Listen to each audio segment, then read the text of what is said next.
अच्छे दिन आने वाले हैं का नारा सुनते सुनते कांग्रेस के बुरे दिन जरूर आ गए हैं। दरअसल सचिन पायलट प्रकरण ने कांग्रेस के संगठन और अनुशासन पर सवालिया निशान खड़ा कर दिया है।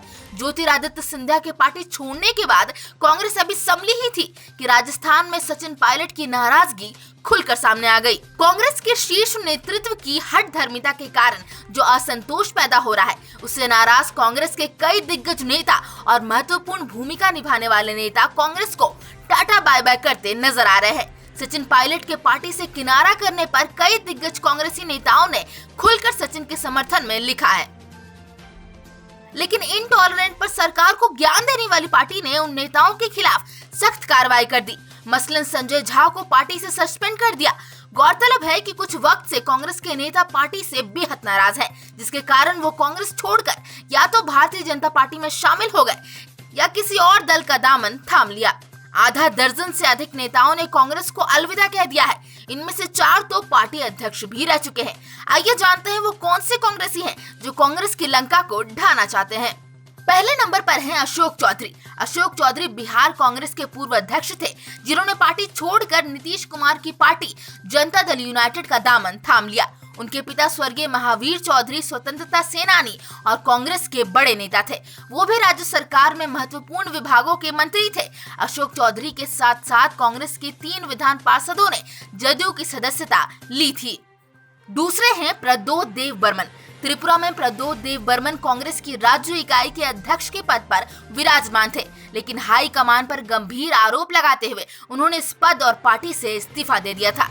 उनका कहना था कि पार्टी में भ्रष्ट लोगों को ऊंचे पदों पर बिठाया गया है। तीसरे नंबर पर हैं डॉक्टर अजय कुमार। झारखंड के पूर्व आईपीएस डॉक्टर अजय कुमार ने झारखंड विधानसभा चुनाव के आसपास पार्टी कार्यालय में हुई मारपीट से नाराज और आहत होकर राहुल गांधी को 4 पन्नों का पत्र लिखा और उसके बाद कांग्रेस के अध्यक्ष पद से इस्तीफा दे दिया था। उसके बाद अजय आम आदमी पार्टी के झारखंड प्रभारी बन गए।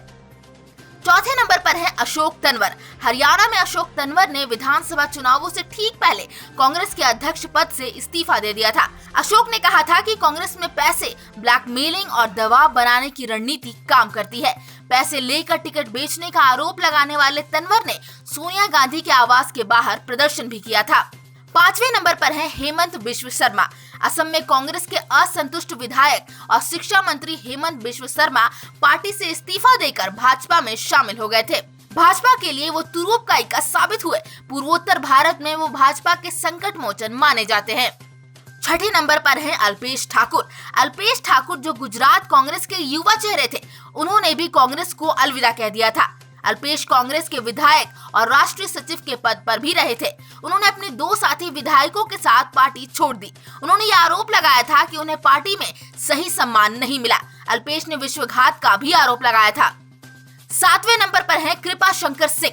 महाराष्ट्र के पूर्व मंत्री कृपा शंकर सिंह जो इंदिरा गांधी के कहने पर नेता बने थे, उनका भी कांग्रेस से मोह भंग हो गया था। महाराष्ट्र विधानसभा चुनाव से पहले उन्होंने भी कांग्रेस को अलविदा कह दिया। 8वें नंबर पर है रीता बहुगुणा जोशी। उत्तर प्रदेश कांग्रेस कमेटी की पूर्व अध्यक्ष रही रीता बहुगुणा जोशी ने भी कांग्रेस से इस्तीफा दे दिया था और भाजपा का दामन थाम लिया था। इतना ही नहीं, रीता के भाजपा में शामिल होने के बाद उनके खिलाफ की गई अपमानजनक टिप्पणियों की निंदा करते हुए कई नेताओं ने भी इस्तीफा दिया था। 9वें पर है यशपाल आर्य। उत्तराखंड कांग्रेस के अध्यक्ष रहे यशपाल आर्य ने भी विधानसभा चुनाव से ठीक पहले पार्टी से इस्तीफा देकर भाजपा का दामन थाम लिया था। वो विजय बहुगुणा की सरकार में राजस्व, आपदा प्रबंधन और सहकारिता मंत्री थे। 10वें पर है जगदम्बिका पाल।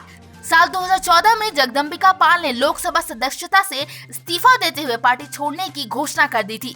कांग्रेस छोड़ वो भारतीय जनता पार्टी में शामिल हुए और वर्तमान में वो डुमरियागंज से बीजेपी के सांसद हैं।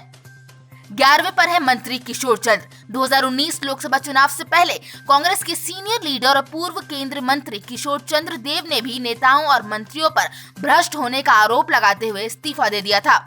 2019 में ही सभी को चौंकाते हुए कांग्रेस की प्रवक्ता प्रियंका चतुर्वेदी ने भी कांग्रेस से इस्तीफा दे दिया था और शिवसेना में शामिल हो गई थी। वो कांग्रेस में करीब 1 दशक से थी। ऐसे नेताओं की फहरिस्त बहुत लंबी है जिन्होंने कांग्रेस की कार्यशैली से नाराज होकर पार्टी को इस्तीफा सौंप दिया। तो वही संजय निरुपम जैसे भी कुछ लोग हैं जो पार्टी में रहते हुए विद्रोह का राग छेड़ते रहते हैं। पूर्व केंद्र में मंत्री रहे शंकर सिंह वाघेला जयंती नटराजन, बेनी प्रसाद वर्मा, श्रीकांत जेना, जीके वासन, प्रतीक पाटिल ऐसे कई नाम हैं जिन्होंने ज्योतिरादित्य सिंधिया और सचिन पायलट से पहले ये संदेश दिया था कि पार्टी सिर्फ माँ बेटी की नहीं हो सकती। ऐसे में ये कहना अतिशयोक्ति नहीं होगी कि अगर कांग्रेस के नेताओं के बीच शीर्ष नेतृत्व की विश्वसनीयता बहाल नहीं हुई तो कांग्रेस बर्बाद हो जाएगी। चकाचक एक्सप्रेस के लिए शिवेंद्र की रिपोर्ट।